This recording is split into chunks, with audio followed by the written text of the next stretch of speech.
paz do Senhor, meus irmãos, abrem comigo suas Bíblias no livro de Hebreus, capítulo de número 2, versículo 1 e o versículo de número 3. Conhecida palavra, mas ela é a palavra, né? Hebreus, capítulo 2,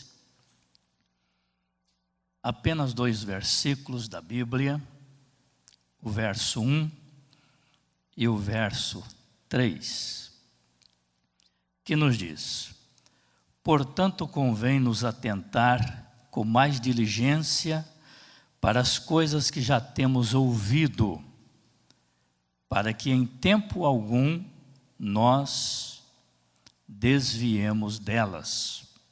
3. Como escaparemos nós, se não atentarmos para uma tão grande salvação, a qual, começando a ser anunciada pelo Senhor Jesus, foi-nos depois confirmada pelos que a ouviram. Podemos ler o 3 ainda, o 4. Testificando também Deus com eles, por sinais e milagres, e várias maravilhas, e dons do Espírito Santo, distribuídos por sua vontade. Amém. Tomem assento, meus queridos irmãos. Temos aqui estes versículos da Bíblia, e às vezes nós repetimos uma mensagem, mas não sempre. E dificilmente eu gosto de repetir mensagem, a não ser que Deus toca. Mas não teria nenhum problema também repetir uma mensagem que ela já foi pregada. Por quê? Tudo é Bíblia, palavra. E as coisas de Deus se renovam cada manhã. E nós entendemos que os irmãos, que a igreja e que os obreiros conhecem a Bíblia, entendem de Bíblia. Tudo que a gente abrir aqui, pregar, falar, ensinar, os irmãos já estão por dentro. Mas a palavra de Deus, ela é vida e ela se renova. E nós, se fosse para pregar aqui o mês inteiro a mesma mensagem, ela estaria renovando a tua vida e alimentando a tua alma todo dia que você ouvir a mesma mensagem. Porque ela, a palavra de Deus, se faz nova cada manhã e se renova. E aí João diz assim: eu não vos trago o mandamento novo, mas eu vos trago o mandamento antigo. É o mandamento antigo que eu estou sempre falando para vocês. Eu não estou trazendo aqui uma coisa nova.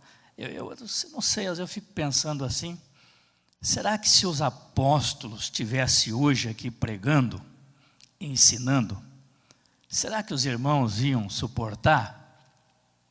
O povo hoje está muito enjoado. Está enjoado. Quer sempre uma coisa diferente, quer sempre mudança, né? Quando vai fazer um congresso, vai trazer um pregador que já veio aqui, diz: não, esse já veio, esse já pregou aqui, vamos trazer outro. Mas por quê? O povo está enjoado, o povo está sempre querendo coisa nova. E João, quando estava trazendo a sua carta, ensinando os irmãos, ele disse: irmãos, eu não vos trago aqui um mandamento novo, eu não vos trago aqui uma palavra nova, eu vos trago aqui um mandamento antigo. A mesma palavra, ela é a mesma, ela não muda. É um mandamento antigo que eu vou pregar para os irmãos. Porque esse mandamento antigo, ele é a palavra de Deus, é a palavra da vida, e é o que se renova cada manhã. Esta palavra que é pão e que é alimento.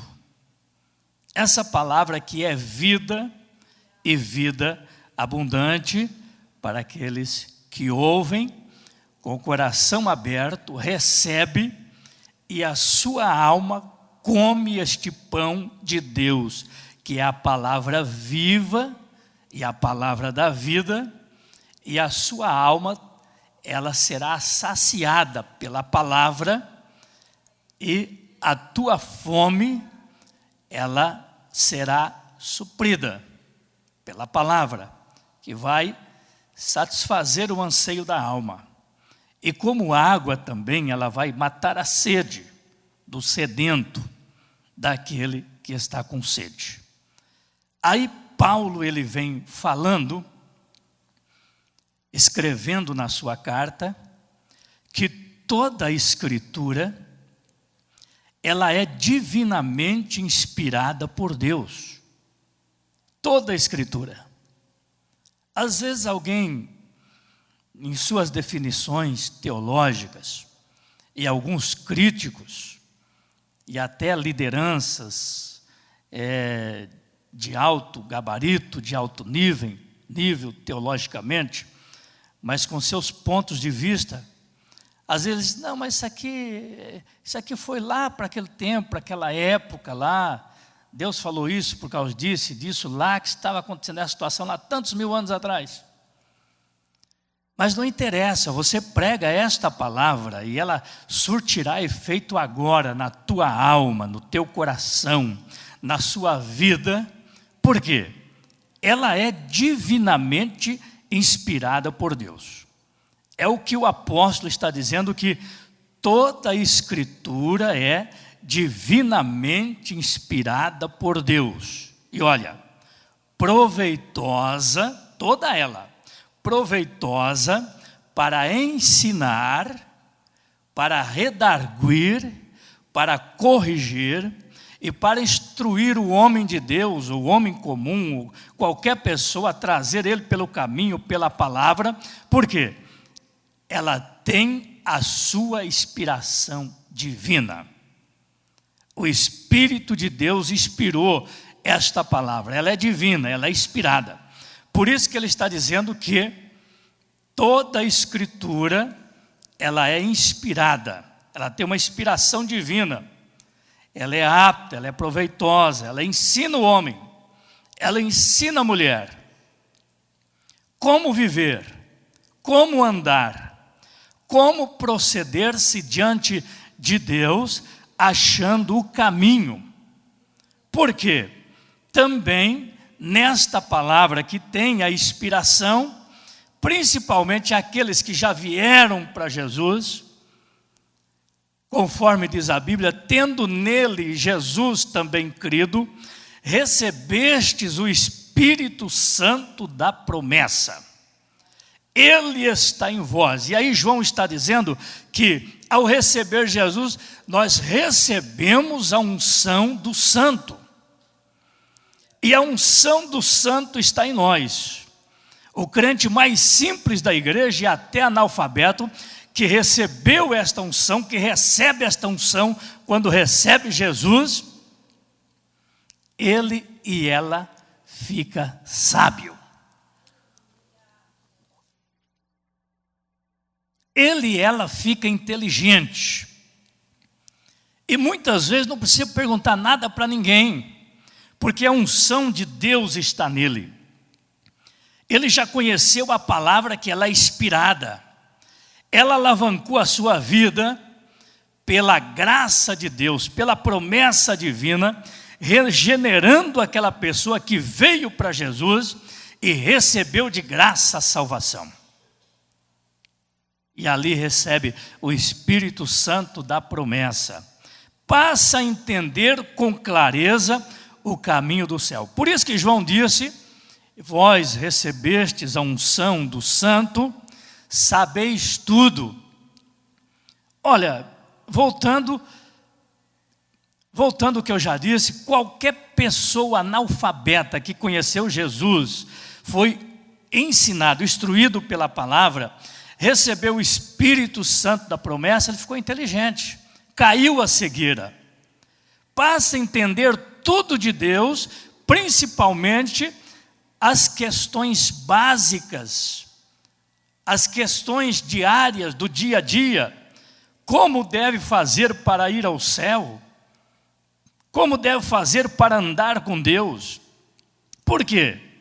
Esse Espírito Santo que veio, quando recebeste Cristo, que veio para a vossa vida, ele entrou no coração e ele passou a dar instruções.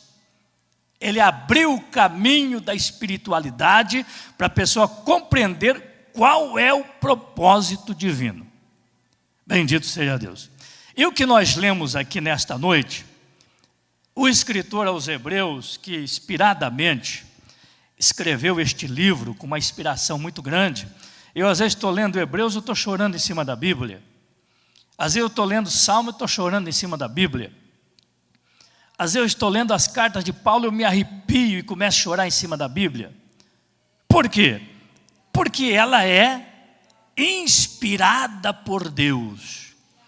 E essa inspiração, ela nos toca. A palavra da vida nos toca. Ela mexe na alma, ela mexe no interior. Aleluia. Eu pregava para um senhor de origem alemão, na casa deles, e da sua esposa, sua família, e falando destas verdades, e eu acho que eu já contei isso aqui, por umas 2, 3 vezes, ele disse: pastor, então eu quero dobrar o joelho, eu quero aceitar Jesus então. E eles eram luteranos.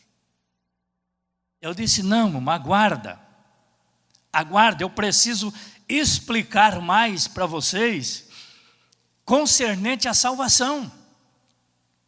Porque vocês já são luteranos, já são conhecedores de Bíblia, mas ainda falta a salvação de Cristo nas vossas vidas. Está faltando alguma coisa ainda. E aí, pelas 3 vezes que ele disse: então eu quero hoje aceitar, porque daí eu já estou mais seguro com Cristo. Eu disse: não, eu quero explicar mais, eu quero ensinar mais. Eu volto outras vezes aqui. E voltei outras vezes lá. A segunda vez que eu voltei lá, daí não deu mais. O casal de alemães quis aceitar Jesus como Salvador, ter uma experiência nova, uma experiência com Cristo diferente, nova. E eles aceitaram e passaram a ter a nova experiência com Cristo. Mas por quê? A palavra que nós ministramos ao casal, ela tocou profundamente neles. E essa inspiração divina desta palavra, bem explicada, fez com que aquelas 2 vidas não tivessem mais sossego, enquanto não se rendesse a Jesus, para ter uma nova experiência, recebendo o Espírito Santo da promessa, quando nele, em Jesus, tendes crido. E aí aceitaram Jesus, logo foram batizados nas águas, e foram batizados com o Espírito Santo, se tornaram uma bênção. Está lá até hoje, em Corupá, no meio dos alemães. Eu fiquei 7 anos naquela igreja. Lá 80% é alemão daquela cidade, e 20% italiano. Estão lá até hoje, servindo a Deus. Mas a forma de que, quando ele recebeu a palavra, com uma impetuosidade, eles quiseram aceitar Jesus aquela noite. Eu disse: não, primeiro eu quero ensinar mais. Eu volto aqui novamente. E era longe, eram uns 6 quilômetros. Ia pelo um vargedão, só bananal, e eu ia de bicicleta. Foi logo no início, aquele tempo a igreja não tinha carro. E aí, no pé do morro, do pico do morro que sobe para São Bento do Sul ali, eles trabalhavam na lavoura, eles tinham lá 90% lá dos alemães, dos italianos, lá trabalha com banana. Corupá é a capital da banana. O Silvio conhece lá. É a capital da banana. Então eu ia. E aí, aquela família aceitaram Jesus. E eles iam tudo de bicicleta para a igreja, 6 quilômetros. Às vezes eu fico analisando hoje, né? Com carro pertinho, não vem. 6 quilômetros, vinha o irmão, vinha a irmã, vinha as adolescentes, 3, 4 bicicletas. E de lá, depois tinha um morro que subia, tudo bananal, morro forte. Tinha que subir empurrando a bicicleta. De 15 em 15 dias, nós ia lá fazer uma vigília lá em cima. Tinha que subir empurrando uns 3 quilômetros a bicicleta. Aí depois a gente descia. E para descer nós descia devagarzinho, era muita curva e pedra. E às vezes a graxa dali do freio derretia tudo. Era bem complicado. Aí eu reuni alguns jovens, até mesmo alguns jovens que estavam meio fracassados, meio com problema na igreja, meio desviado. Eu ia lá, convencia eles para ir comigo, fazer companhia para mim. E lá nós íamos para a oração, Jesus batizava, Jesus renovava, lá no meio daqueles bananal, lá no meio do interior. E aquele jovem vinha para a igreja depois que era fogo puro, era uma alegria só. E tão firme até hoje, alguns daqueles hoje são pastores. Aleluia. E nós vinha contente, contando as bênçãos de Deus, vinha devagarzinho, descendo a descida, freando. E algumas bicicletas chegavam lá embaixo, estavam vazando tudo aquele óleo, porque esquentava muito ali o freio. Mas tudo isso nós fazíamos. E estas pessoas eram impactados pela palavra. E aceitavam a Jesus como Salvador. O escritor aqui está dizendo: portanto convém nos atentar com mais diligência para as coisas que já temos ouvido, para que em tempo algum nós nos desviemos delas. Convém atentar. Nós conhecemos a palavra. Agora esta palavra precisa atentar para ela. Eu estava analisando dentro disso aqui, o Salmo 1, bem-aventurado o varão que não anda segundo o conselho dos ímpios, e não se detém no caminho dos pecadores, e não se assenta na roda dos escarnecedores, mas antes este medita na lei do Senhor, de dia e de noite. Esses serão como palmeiras, não se desvia, não fracassa, não dá problema. Pode ter problema, porque todo ser humano tem problema, mas logo reconhece, se humilha, busca a Deus, se coloca novamente aos pés do Senhor e está tendo vitória e caminhando. Bem-aventurado, medita de dia e de noite nessa lei, dessa que João disse que não trazia um mandamento novo, mas um antigo. É essa lei que é antiga, que ela é desde o princípio, a lei de Deus. Aleluia. Bendito seja o nome do Senhor. Medita na lei do Senhor, de dia e de noite. É o que fala o Salmo 1. A meditação nesta lei de Deus, aleluia, nós estaremos cumprindo o que ele está dizendo no primeiro versículo que nós lemos. Convém nos atentar. Nós atentando com mais diligência, sem relaxar, com a palavra, com as coisas de Deus, atentando com mais diligência. E o escritor está dizendo: para que em tempo algum nós nos desviemos delas. Delas do quê? Da lei, da palavra. Ela precisa ser meditada dia e noite. Por quê? A palavra de Deus, ela é o combustível para a vossa alma, para a tua alma, para o teu espírito, para o teu coração, para o teu interior. Aleluia. Bendito seja o nome do Senhor. Atentando com mais diligência, estaremos sempre afinados. Aleluia. Jesus, ele fala no Evangelho de Mateus, que aqueles que ouvem esta palavra e as pratica, está atentando com mais diligência para o que ouviu. Os que ouvem a minha palavra, esta palavra, e as pratica, compará-lo-ei ao homem prudente que plantou a casa na rocha. Veio os problemas, o vento, a chuva, a tempestade, bateu, mas não fez nada. A casa está na rocha. Aí Jesus disse assim: eu comparo aqueles que ouvem a minha palavra e as pratica, põe a palavra de Deus em prática.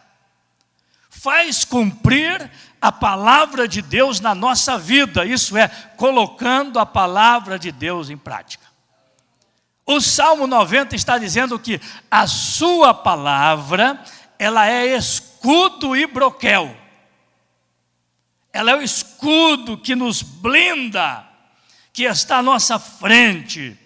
Aleluia. Tudo que vem bate na palavra, ela é um escudo, ela é uma força, ela é uma proteção, ela é um alimento, ela é o sustentáculo da fé, ela é a evidência de uma vida espiritual que não para, crescente, bendito seja Deus, e cada dia está mais novo, está mais visível, está mais, o paladar é melhor, é mais gostoso, é a mesma palavra, mas é vida e vida nova, trazendo para a alma que não tem sede tanto de água, nem de Coca-Cola, nem de suco de laranja, mas tem sede da palavra de Deus. Bendito seja o nome do Senhor. Glória seja o nome do nosso Deus. Aqueles que escutam, aqueles que ouvem, aqueles que praticam. E aí Jesus fala do insensato. O insensato é aquele relaxado, é aquele meio preguiçoso, é aquele vacilante. Irmão, nós temos tanto crente vacilante na igreja, tanto crente insensato. Aí o insensato quis fazer a casinha dele, mas a preguiça, a falta de fé, sem muita vontade, meio... Aí foi lá, plantou a casinha na areia, não quis cavar, não quis preparar a base. Não, tá bom assim mesmo, é para pouco tempo, é eternite, não pesa muito. Aqui não passa tornado, não vai arrancar. Planta a casinha lá na areia, vem uma tempestade, leva tudo. Bate o vento, bate o rio, bate a chuva forte, leva. Terrível. Aí Jesus disse que ele comparava o insensato como aquele que põe uma casa na areia. É o vacilante, o relaxado. E daí, mas é triste, grande é a ruína. Nós tínhamos uma casa que passou um tornado que arrancou toda, quase toda. Cheguei lá à noite, não deu sair do serviço 6 horas, eu era jovem ainda, lá no interior do Paraná. Tornado veio e torceu aquela casa, era de madeira, mas torceu tudo. Tudo. Ficou só uma parte do quarto assim, mas... Aí cheguei lá, já estava escuro, a família não estava, tinha corrido, a mãe e minhas irmãs. Cheguei lá, e já cheguei assim gritando, porque eu vi a casa toda torcida, pensando que tinha alguém lá de baixo. Só estava um cachorro lá em cima da cama, escondidinho. Aí voltei, fui num vizinho, daí estava todos eles lá. É triste, mas lá não foi por vacilação, lá foi coisa feia mesmo, que poste de luz assim torcia tudo. Árvores grandes e grossas, torcia tudo, arrancava inteira. Passou, o Paraná passava muitos tornados, coisa feia. É triste. Mas Jesus faz estas comparações. Que aquele que planta na rocha, pode vir o que for. É semelhante ao crente que pratica a palavra, que cumpre a palavra, que medita na lei de Deus de dia e de noite. Ele será forte, fortalecido. Não é qualquer vento, lutas, problemas, ou até mesmo vento de doutrinas heréticas, de doutrinas distorcidas, que vai arrancar ele da igreja, que vai tirar ele da igreja. Não é não, de maneira nenhuma. E o versículo de número 3, como nós escaparemos se nós não atentarmos para esta tão grande salvação, a qual, começando a ser anunciada pelo Senhor Jesus, foi depois confirmada pelos que a ouviram, testificando também Deus com eles por sinais, milagres e maravilhas e dons do Espírito Santo, distribuído por sua vontade à sua igreja. Como escaparemos? A salvação, ela é de graça. Nós pregamos um dia desse aqui, e nós falamos alguma coisa com relação à salvação, baseado em Efésios, que a salvação ela não vem do homem, do ser humano. Não é o homem que se salva por conta, nem a mulher. A salvação ela vem de Deus, ela é bíblica. Paulo está dizendo que a salvação não vem de vós, é dom de Deus, por meio da fé.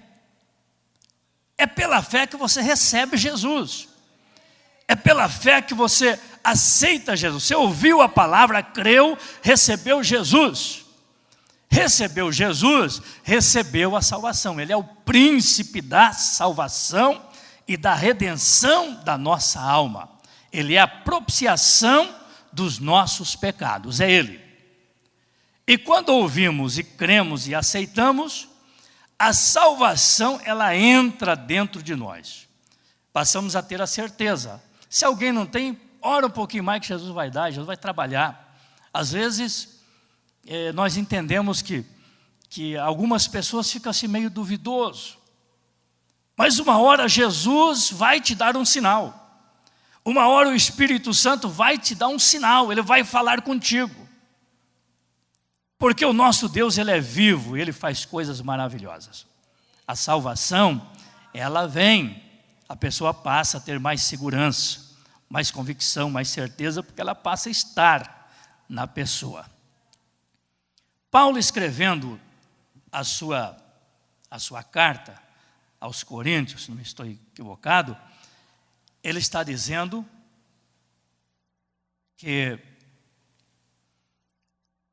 a mensagem da cruz, do Evangelho, ela é loucura para os que perecem, os perdidos, que estão no mundão, o caminho, é uma loucura. Eu falei um dia desse aqui, quando eles pregavam para mim jovem, eu disse, não, eu não vou. Eu gostava de jogar bola e eu gostava de dançar.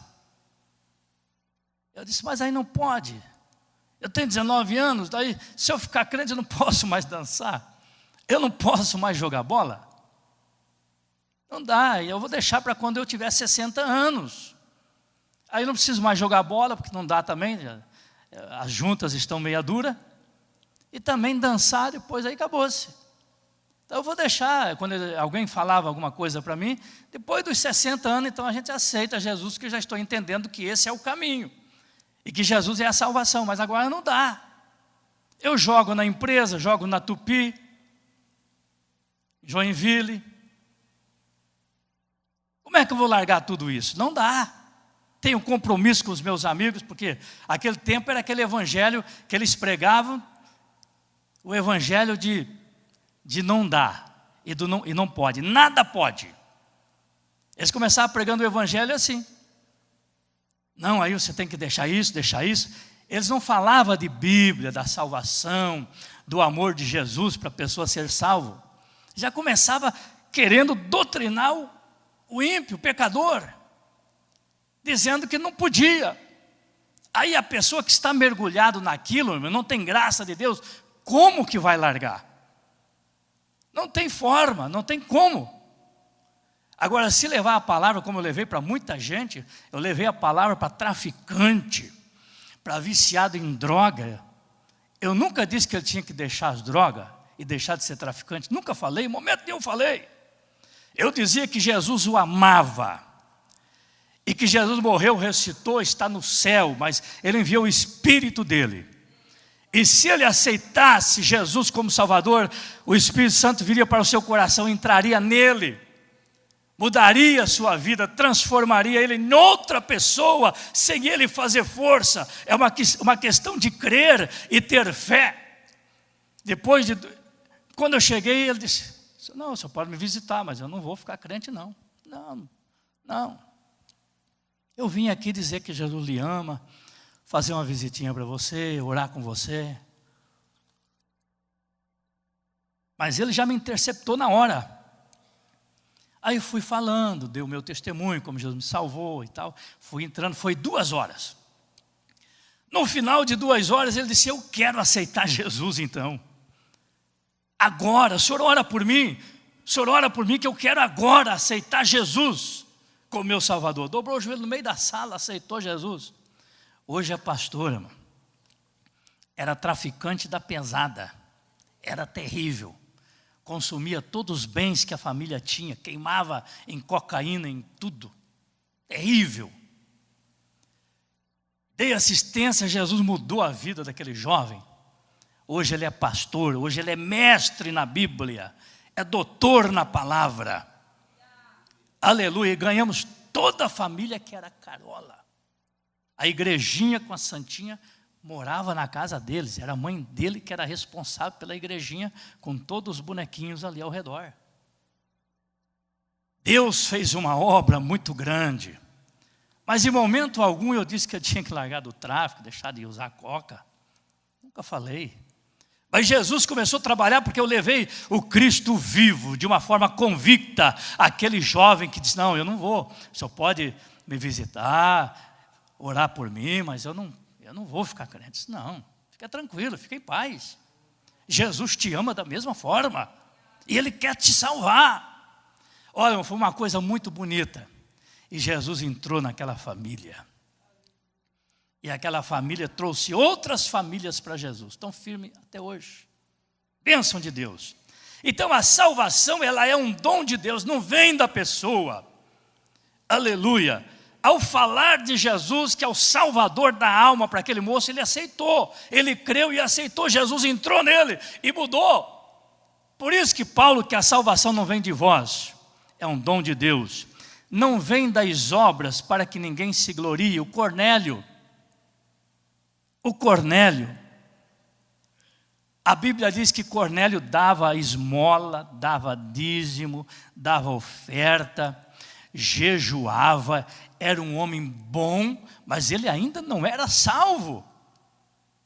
E quando o anjo chegou para ele, o anjo falou com ele, os irmãos observam que ele era um homem que orava e jejuava, homem que temia Deus, mas não era salvo. Aí o anjo chegou para ele e o anjo falou com ele. Aí mandou chamar Pedro. E olha, irmão, Deus fala com Cornélio ali que as orações, olha bem, as orações, os jejuns e as ofertas, tudo que ele dava, estava tudo em memória diante de Deus, no livro de Deus no céu.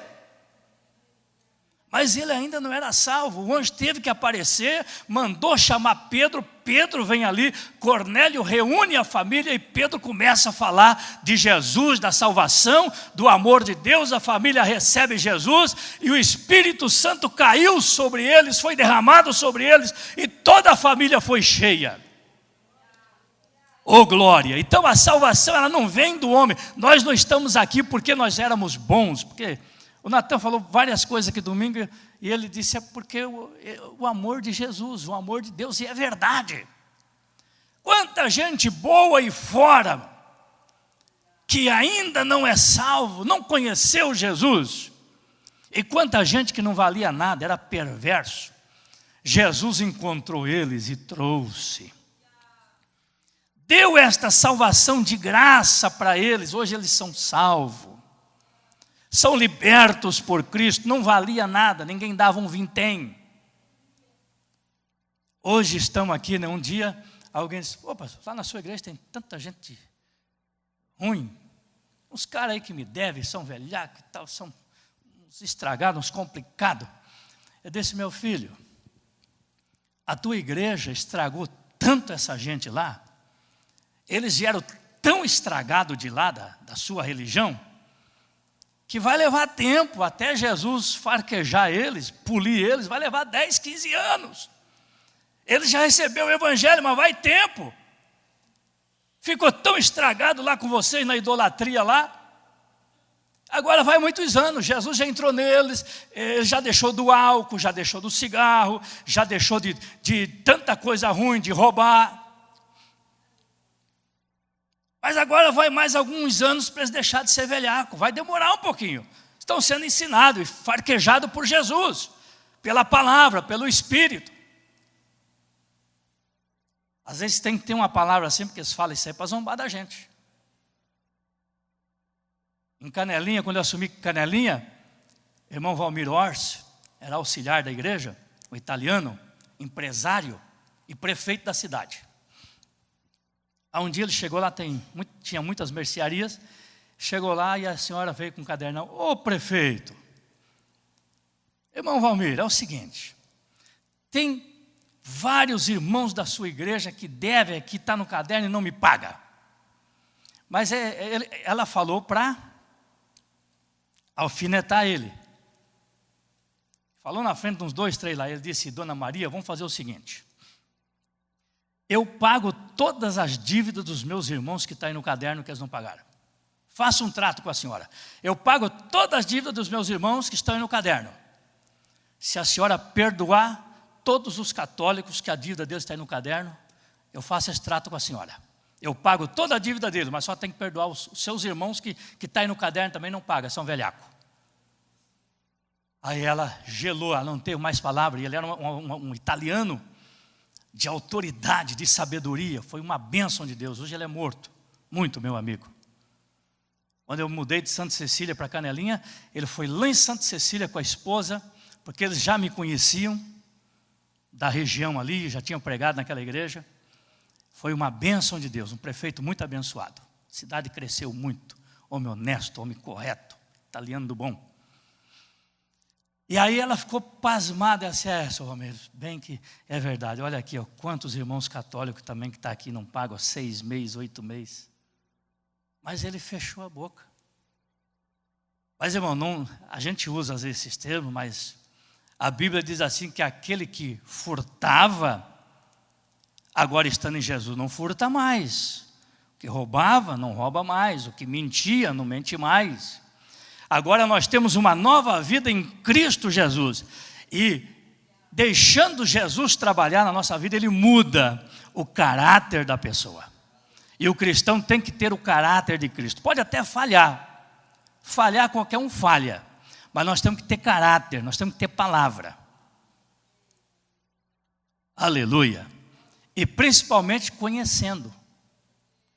Eu um dia chamando a atenção, nós, pastor, mas o Jacó também enganou e Deus abençoou ele, ficou rico, meu filho, isso aí não é lógica, não é base. Ele pagou um preço caro depois, ele se encontrou com o anjo no Val de Jaboque, ele saiu dali aleijado, o anjo tocou na coxa dele e ele saiu dali manco, aleijado para o resto da vida. E ali Deus muda o nome de Jacó, não será mais o teu nome chamado Jacó, mas Israel, porque com o príncipe de Deus lutaste e prevaleceste. Deus mudou o nome dele. Então Deus, Ele diz que nós precisamos mudar. O que nós fazia lá fora, não devemos fazer mais. Hoje nós temos que ter uma vida piedosa, uma vida de amor para com o nosso próximo, sermos humildes, educados, amar o nosso próximo como a ti mesmo, ter compaixão das pessoas, procurar levar Cristo para eles, sofrer se alguém der um tapa aqui, dar o outro lado para ele bater também. Não é muito fácil, né?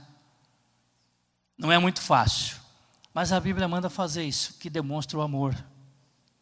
Como escaparemos nós se não atentarmos? Nós precisamos atentar, porque esta salvação Jesus já te deu, Jesus já deu. Ele não olha, como o Natan falou domingo à noite aqui na pregação dele, Jesus não olha a falha de ninguém, e Jesus nunca fica lançando em rosto pecado e falha das pessoas, como ele fez com Pedro. Pedro negou, Pedro abandonou, Pedro desistiu. Jesus ressuscita, vai lá e chama Pedro. Tu me amas, Pedro? Pedro ali meio desconfiado, tu sabes, Senhor. A segunda vez, Jesus, Pedro, tu me amas? Tu sabes, Senhor, que eu te amo. Jesus pergunta a terceira vez, porque Jesus queria extrair lá do âmago, lá do fundo, lá da alma, alguma coisa de Pedro. Aí Jesus pergunta a terceira vez, Pedro chora amargamente, inconsolavelmente, diz: Senhor, tu sabes de tudo, Senhor. Porque naquelas 3 perguntas que Jesus estava fazendo, estava passando na cabeça de Pedro. Eu disse que eu ia até o fim com ele, eu desisti, menti para a criada, ela disse que eu era um dos galileus que andava com Jesus, eu disse que não, eu conjurei, eu desconjurei, e fiz tanta coisa ali que não deveria. Tudo aquilo estava passando quando Jesus estava perguntou 3 vezes: tu me amas? Tudo aquilo estava passando na mente de Pedro. Pedro desiste, Jesus morre, ressuscita, eles abandonam, volta à pesca, e Jesus ressuscita no domingo de manhã e vai lá no mar, pescar a noite inteira. Jesus manda lançar a rede do outro lado, a rede veio cheia. Eles chegaram na praia, Jesus ressuscitado, num corpo glorioso, já tinha feito brasa e assado peixe. Não sei aonde ele arrumou, milagre. Já tinha 2 peixes em cima da brasa. Eles trouxeram a rede até a praia, Jesus pede mais peixe, e eles vão lá, buscam um peixe novo, pescadinho aquela hora, e põe lá na brasa. Jesus faz um banquete com eles lá na praia. Jesus já tinha ressuscitado, num corpo glorioso. Aí que Jesus, ele estava interessado a convencer Pedro, a falar a alma de Pedro, ao coração de Pedro. E aí passa aquele filme na cabeça de Pedro, que ele negou, que ele abandonou, que ele foi pescar, desistiu de tudo, não acreditava mais. E ali estava Jesus, buscando. Por quê? Jesus, ele estava à procura de lapidar Pedro, de convencer Pedro, porque Jesus sabia, ele já tinha dito lá no início: vinde após mim que eu vos farei pescadores de homens. Jesus sabia como fazer, né? Jesus conhece tudo. Até o Judas que Jesus chamou, ele já sabia. Judas também foi Jesus que escolheu, não foi? Foi. Só que ele entrou pelo caminho errado, deixou o diabo enganar ele. Então assim acontecem as coisas. Também, irmão, Josué, para encerrar, Deus disse: olha, anda conforme esta lei, esta palavra, não se aparta dela, para fazer prosperar o teu caminho, e eu vou te abençoar. Então, meus irmãos, nós atentando para a palavra, crendo, fazer cumprir a palavra de Deus em nós, atentarmos para o mistério desta grande salvação que nós recebemos, caminharmos nela, sem nos desviar para a direita ou para a esquerda, seguindo em direção ao alvo que é Cristo, lutando, seguindo a paz com todos e a santificação. Crente salvo não pode viver brigando, fazendo fuxico, fazendo fofoca, criando confusão, velhacando, passando cheque sem fundo, comprando e não pagando. Crente salvo não pode entrar por esse caminho. Isso é caminho de ímpio, irmãos. A palavra do cristão tem que ser sim, sim, não, não. Passar disso é procedência maligna. Compra e paga. Se não puder pagar, não compra. Coma ovo com pirão, mas não fique devendo, e para não pagar. Tem necessidade, vem aqui na igreja, pede uma cesta básica para o pastor, pede ajuda para o pastor, nós vamos te ajudar, mas não compra lá e não solta cheque sem fundo. Não fique sem pagar o que você deve. Seja um crente de palavra, seja um homem de Deus, que as pessoas possam confiar em você, confiar na tua palavra. Não, aquele cidadão lá, se ele falou, está falado. É um homem de palavra, é uma mulher de palavra. E assim Deus vai te abençoar até o dia perfeito. Ficamos de pé para nós orar. Essa semana, a semana de oração, não tínhamos muito aqui hoje de manhã, mas nós estávamos aqui umas 10 pessoas. Uma oração gostosa. E amanhã tem mais. Amanhã cedo até sábado, até sexta-feira, é a semana de oração. Quem puder jejuar também em favor da família em favor do nosso país, da nossa nação, nosso governante. Faça isso. O propósito da oração essa semana, jejum e oração, é pelas famílias da igreja e também pelo Brasil, pelos nossos governantes. Aviso, nós temos aqui os avisos. Vamos ver se eu consigo ler. Para nós já orar. Queremos convidar os irmãos e as irmãs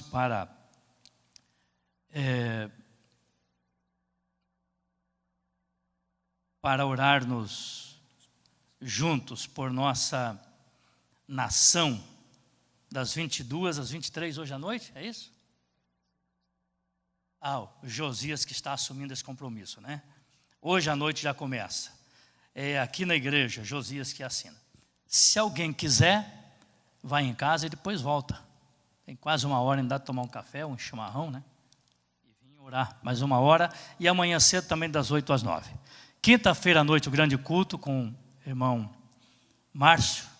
Estará aqui no grande culto da Vitória. Convida pessoas amigas. Provavelmente quinta-feira eu vou estar aqui com vocês, porque essa semana teve reunião, mas eu não pude ir. Estou sem gasolina. Então não vou.